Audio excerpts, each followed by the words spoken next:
and the government of this country, you know that first night, many came here to hear what Fanamaka was going to say. So I spent my time praying for you people. It's better they handle Nnamdi Kanu's case with carefulness.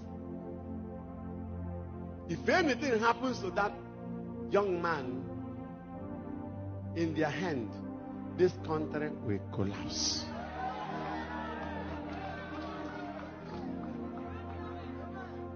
They should better treat Nnamdi Kanu with carefulness. Nnamdi Kanu's reaction and intervention is as a result of bad governance or wicked leadership. It's only in Nigeria that the court can set somebody free and the government will say, no, keep the person. So in this mass, we lift our hands and pray for the full release of Nnamdi Kanu. President Tinubu, prove them wrong that you are still alive. Set Nnamdi Kanu free. They are using him for political brigandry. All this political brouhaha you are hearing from them are not true. If our leaders will not be careful and do what they should do to put Nigeria in a good platform, one day this country will collapse. Salam.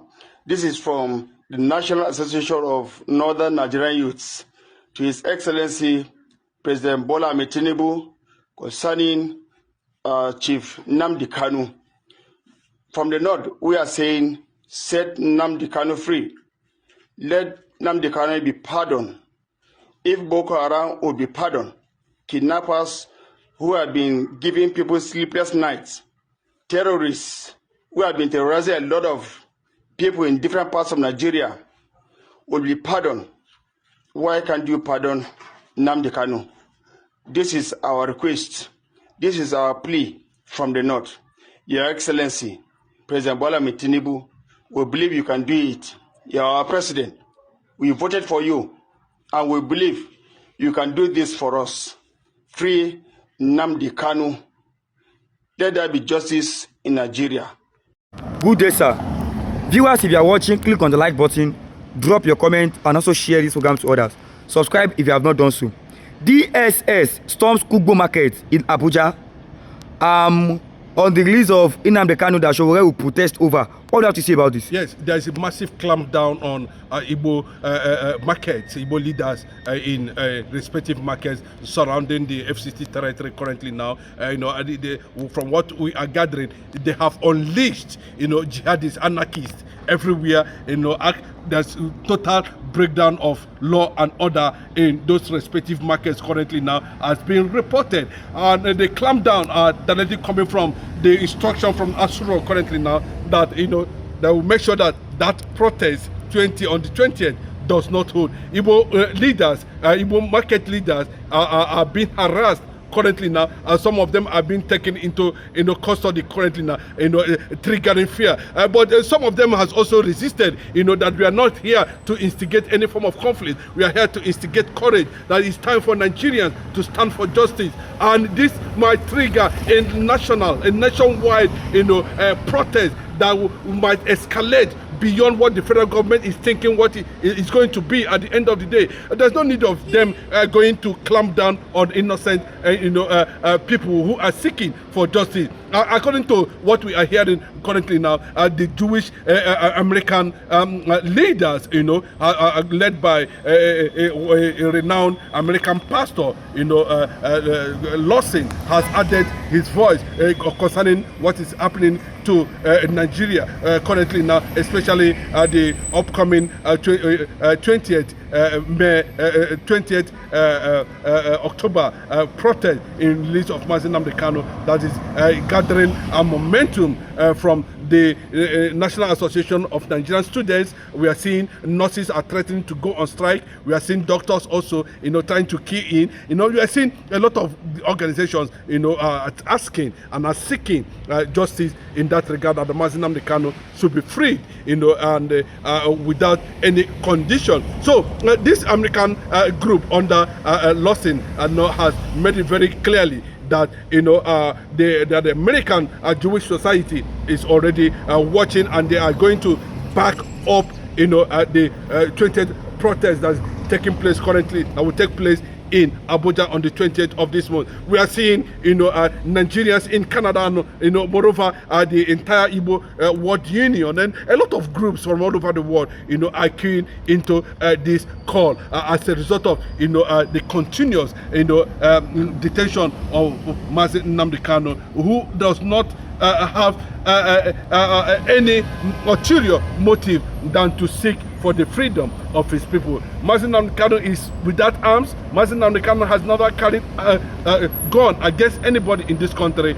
All he is saying is total emancipation of his people has been guaranteed by the international and national law seeking for self-determination. Then another angle to it is that, in what charges that has been pressed against Nnamdi Kanu currently now, we are seeing that there was nothing that is connected to self-determination. But what they did at the end of the day is to manipulate a certain process and begin to talk about treasonable charges and the rest of them, and terrorism and the rest of them. But the question Nigerians know, who are the terrorists? Who are the real terrorists? And they are telling the whole world that Nnamdi Kanu is never a terrorist and can never be a terrorist in that regard. So the Jewish leaders of American extraction has tendered their voice, and made it very clearly to the federal government of Nigeria that Nnamdi Kanu must not die in DSS custody, and he must be freed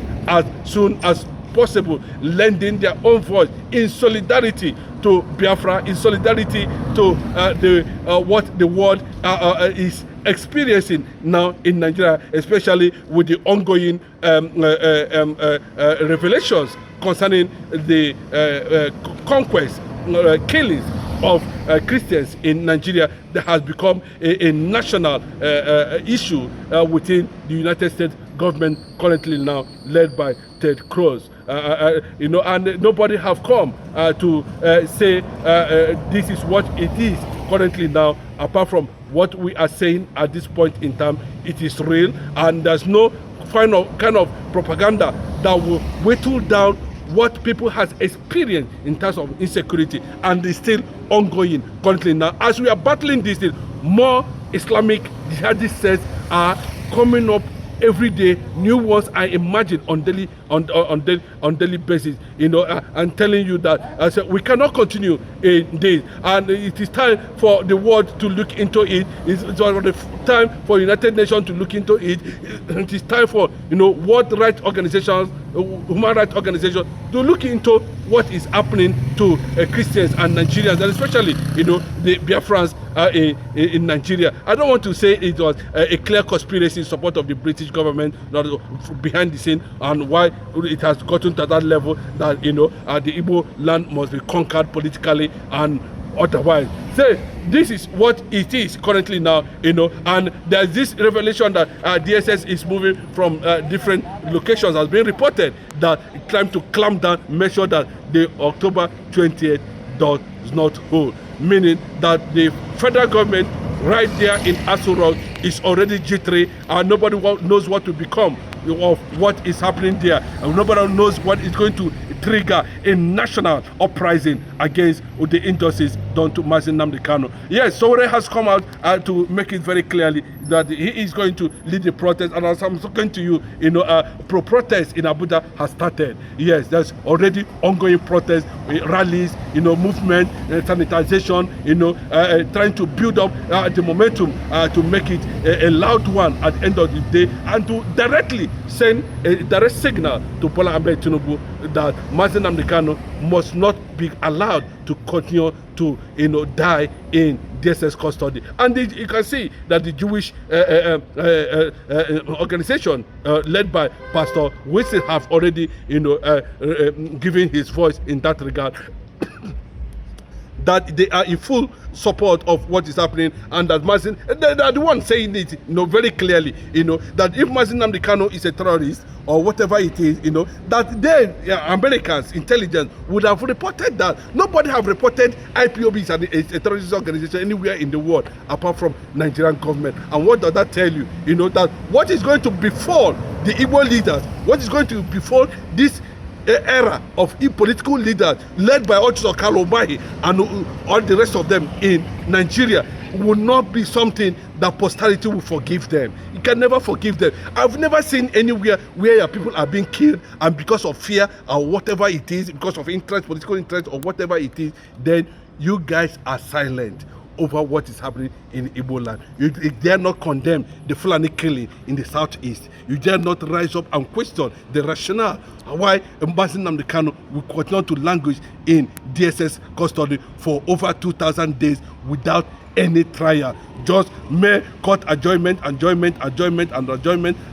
young man is dying on the DSS custody. And that's what the Jewish community in America have already come out to say clearly, that it is not going to be funny if Nnamdi Kanu, dies there. And I believe that this report is getting to the authorities of the United States of America under Donald Trump currently now. And what we are going to experience, or what we are going to hear, or what the decision that is going to come as a result of this thing that have been documented on daily basis, might not be well with Nigeria. But currently now, yes, that's the atmosphere concerning the 20th protest, October the 20th protest that's already gaining momentum nationally. Thank you. Viewers, if you are watching, click on the like button, drop your comment and also share this program.